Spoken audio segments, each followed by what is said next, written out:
La lumière du phare éclaire aujourd'hui un Bordelais très rock dans sa vie comme dans la musique. José Ruiz, bonjour. Bonjour Aurélie. Plein phare sur Bordeaux Rock, le festival que vous avez créé en 2004, un rendez-vous pour tous les talents confirmés ou à révéler. C'était un petit peu l'idée de départ. En même temps, il y avait aussi la volonté de rappeler que Bordeaux a joué un rôle important dans l'évolution du rock français, notamment dans les années 70.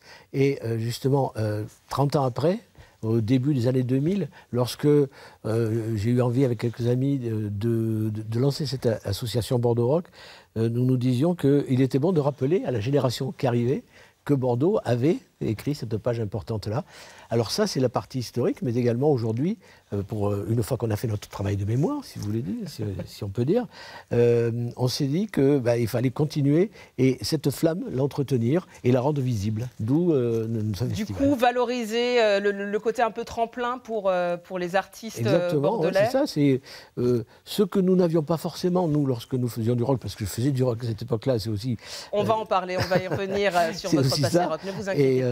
Voilà, donc on voulait maintenir ça et permettre aux groupes émergents d'avoir des scènes pour se produire et au début des CD de compilation dans lesquels nous rassemblions. Aujourd'hui, le CD étant un petit peu tombé en désuétude, ce n'est plus trop le cas, mais au début, nous faisions des compilations avec tous les groupes de l'année qui nous paraissaient intéressants pour marquer, encore une fois, leur arrivée sur la scène bordelaise. Les artistes confirmés, qu'est-ce qui les attire? C'est ce côté incontournable aujourd'hui de Bordeaux sur la scène rock? Je voudrais bien que ce soit incontournable. Je crois que nous sommes quelques-uns à partager ce vœu.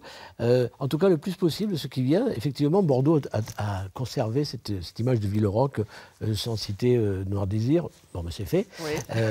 C'est quand même... C'est pas moi, ça va. Ça vient pas de moi. Mais bon, c'est quand même ça la fait ville... partie de l'histoire aussi. Voilà, c'est la ville de cette histoire. Et donc, Bordeaux, finalement, peut-être vient-on chercher ici comme une forme de reconnaissance.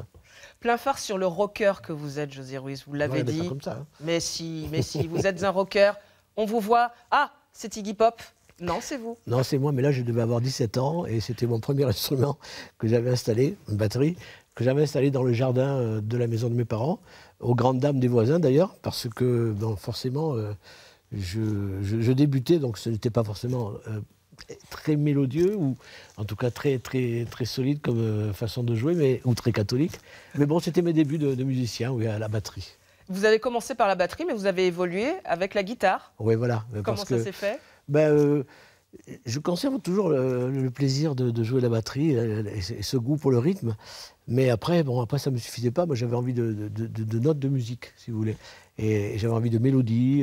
Et comme j'étais fan des Beatles, notamment, on ne peut pas jouer de la batterie et faire des Beatles. Il faut au moins une guitare pour chanter Yesterday.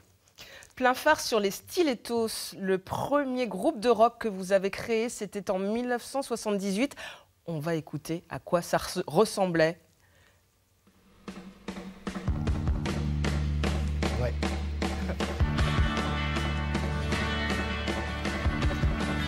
On vous entend. La guitare. C'est ma guitare.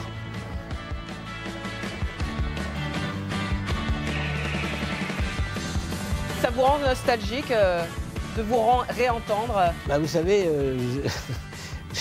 je ne devrais pas le dire, mais j'ai jamais cessé d'écouter, de réécouter les vieux trucs, parce que même quand on arrête de jouer, on est content de se dire, c'était pas mal. Alors ça, j'aurais peut-être pu le faire différemment, mieux.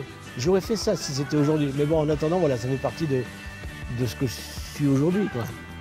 Vous avez ensuite fait partie du groupe Les Gamines, ça c'était un peu plus tard dans les années 80. C'est toutes ces expériences rock qui vous ont donné envie justement de valoriser le rock bordelais aujourd'hui? Inévitablement. Moi je crois que même déjà à l'époque, vous savez, je faisais du rock, mais j'avais envie de partager ça avec le plus de monde possible, pas seulement avec le public pour lequel on jouait, mais avec d'autres gens. Je me suis mis à écrire dans des fanzines pour partager ce que moi j'avais envie de faire connaître, parce que quand on aime le rock, quand on est... ça c'est Gamine, ça c'était en tournée, je ne sais plus où, quelque part en France, et en été, ouais, visiblement. Oui, ça se voit, vous êtes torse nu. On est un petit peu à l'aise, ouais, on s'est décontracté.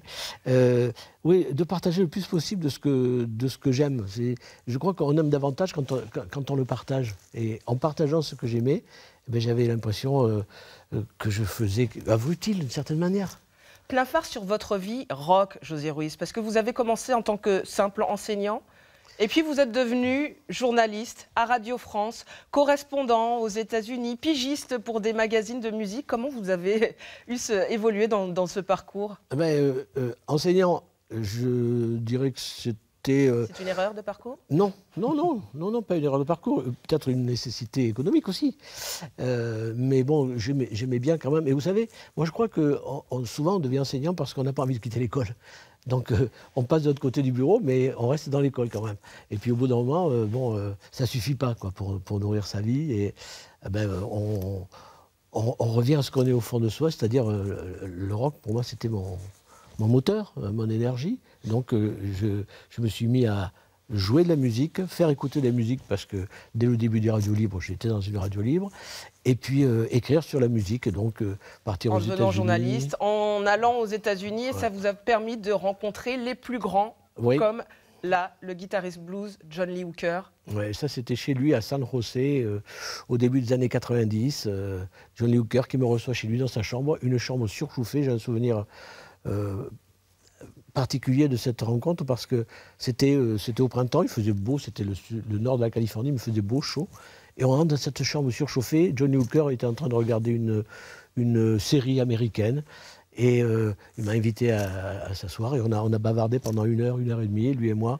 Lui, impeccablement sapé, je ne sais pas si vous avez vu, c'est monsieur Classe. Et oui, c'est une rencontre marquante, mais il y en a eu d'autres. Merci beaucoup, José Ruiz, d'être venu mettre le rock bordelais dans la lumière du phare. Merci à vous de nous avoir suivis. À bientôt.